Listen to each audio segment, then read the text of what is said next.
Behcet disease. अब Behcet disease है वो इंडिया में कॉमन नहीं है, पर ये जानना हमारे लिए बहुत ही ज़्यादा इम्पोर्टेंट है, क्योंकि जो मोस्ट कॉमन जो क्वेश्चन आते हैं वो बेहसेट डिसीज में से ही आते हैं।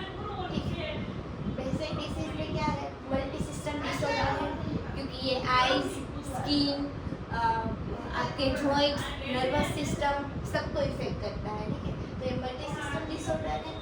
क्लिनिकली इसमें बेस्ड ये है कि ट्रायड होता है, जिसमें आप देखेंगे आगे हम कि ओरल अल्सर, जेनाइटल अल्सर और यूवीआइटिस, ठीक है, इनका होता है। और बाकी अगर ये ज़्यादा प्रोग्रेस हो जाए तो न्यूरो में इफेक्ट कर सकता है सबका। और बाकी पल्मोनरी है, इनका वो क्लासिकल एग्जांपल है कि पल्मोनरी आर्टरी एन्यूरिज्म और हेमोप्टिसिस होगा तो वो क्लिनिकली हाईली इंडिकेट करता है बेहसेट डिसीज को। ये हम आगे डिस्कस करेंगे। ठीक है, पहले तो ये क्रोनिकली रिलैप्सिंग इन्फ्लामेटरी डिसीज है, वेरिएबल वेसल वास्कुलाइटिस के अंदर आता है। इसका मतलब है कि ये large, small, medium arteries, when सबको इफेक्ट करता है। ऐसा नहीं कि पर्टिकुलरली स्मॉल को भी इफेक्ट करेगा, लार्ज को इफेक्ट करेगा। ठीक है, फिर एज 20 to 40 ईयर्स में हो सकता है। मेल और फीमेल्स इक्वली अफेक्टेड होती है। फिर कॉजेज क्या है, जेनेटिक कॉजेज में HLA-B51 है। अगर HLA-B51 ना हो जिसमें भी पॉजिटिव तो भी अगर तो इसका ये मतलब डायग्नोस्टिक नहीं है, पर मोस्ट ऑफ जो पेशेंट है उसमें इसका एसोसिएशन मिलता है। तो ये एक मोस्ट कॉमन एमसीक्यू है जो आपको पूछा जाता है। फिर इन्वायरमेंटल ट्रिगर्स की वजह से भी बेहसेट डिसीज हो सकता है। इम्यूनोलॉजिकल मैकेनिज्म में न्यूट्रोफिल का हाइपर एक्टिविटी हो जाता है।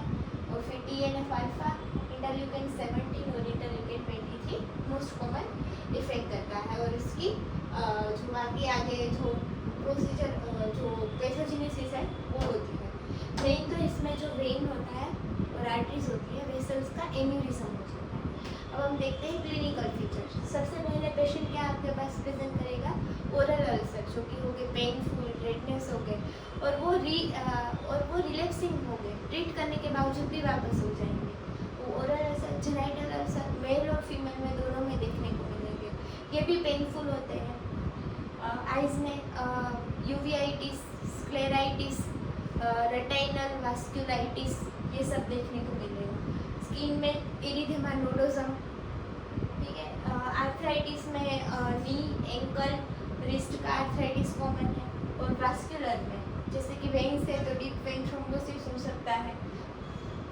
आर्टरीज है उसमें मोस्ट कॉमन है पल्मोनरी आर्टरी एन्यूरिज्म। उसका आप सर्च मारना गूगल में, पल्मोनरी आर्टरी एन्यूरिज्म इन बेहसेट डिसीज का एक्सरे, तो वो क्लासिकल एक्सरे होगा। दोनों पल्मोनरी आर्टरी को एन्यूरिज्म के साथ आप लोग को देखने को मिलेगी, जिसमें फिर एओर्टिक एन्यूरिज्म और पेरिफेरल एन्यूरिज्म। जिसमें अगर पल्मोनरी आर्टरी एन्यूरिज्म है और हिमोप्टिसिस है तो वो हाईली इंडिकेट करता है बेहसेट डिसीज को। फिर अगर न्यूरोलॉजिक डिसीज प्रोग्रेस हो जाए तो न्यूरो में भी इफेक्ट करेगा, जिसमें हेडेक हो सकता है, increase intracranial pressure, papilloedema, weakness, ataxia, दोनों सिम्टम मिलेंगे। GIT में इफेक्ट करेगा तो एब्डोमिनल पेन, डायरिया होगा। इन्वेस्टिगेशन में ऑल रूटीन करवाना है, CBC, CRP ये सब, ठीक है। ANA और रूमेटिक फैक्टर है वो कॉमनली नेगेटिव आएंगे। और बाकी आगे अगर जिस पर्टिकुलर ऑर्गन पे इफेक्ट है तो हमें CT angio, MRI brain, venous doppler, अगर GIT में इफेक्ट है तो अपर जे एंडोस्कोपी करवा सकते हैं अकॉर्डिंग टू डिसीज के स्टेज के हिसाब से। ट्रीटमेंट में अगर माइल्ड हो, सब रूमेटोलॉजी में अगर आपको ट्रीटमेंट का ऑप्शन ना आए तो वो इम्यूनोसप्रेसिव और स्टीरॉइड पे आपको मेन फोकस करना है। माइल्ड में टॉपिकल कॉर्टिकोस्टेरॉइड देंगे, कोल्चिसिन देंगे, ठीक है। मॉडरेट में सिस्टेमिक कॉर्टिकोस्टेरॉइड, एजाथायोप्रिन और मिथोट्रेक्सेट देंगे। और सीवियर होगा तो ये सब के साथ इन्फ्लिक्सिमा, बायोलॉजिकल एजेंट्स और एडालीमूव आप देंगे। अगर न्यूरो इफेक्टिव है तो IV NPS, मिथाइलप्रेडनिसोलोन देंगे। और वास्कुलर है तो कॉर्टिकोस्टेरॉइड उसके साथ इम्यूनोसप्रेसिव इसकी ट्रीटमेंट है। और बाकी आप supportive treatment systemic treatment, supportive treatment आप उसके डिसीज के हिसाब से दे सकते हैं। तो ये था बेसिक डिसीज। इस पर आपको मोस्ट कॉमनली बहुत ज़्यादा क्वेश्चन आस्क होते हैं नीट पीजी नीट टेस्ट में, तो ये आपके लिए बहुत ही ज़्यादा इम्पोर्टेंट है जानना। अगर आपको ये वीडियो अच्छा लगा हो तो लाइक करें, शेयर करें, कमेंट करें और सब्सक्राइब करें। Thank you for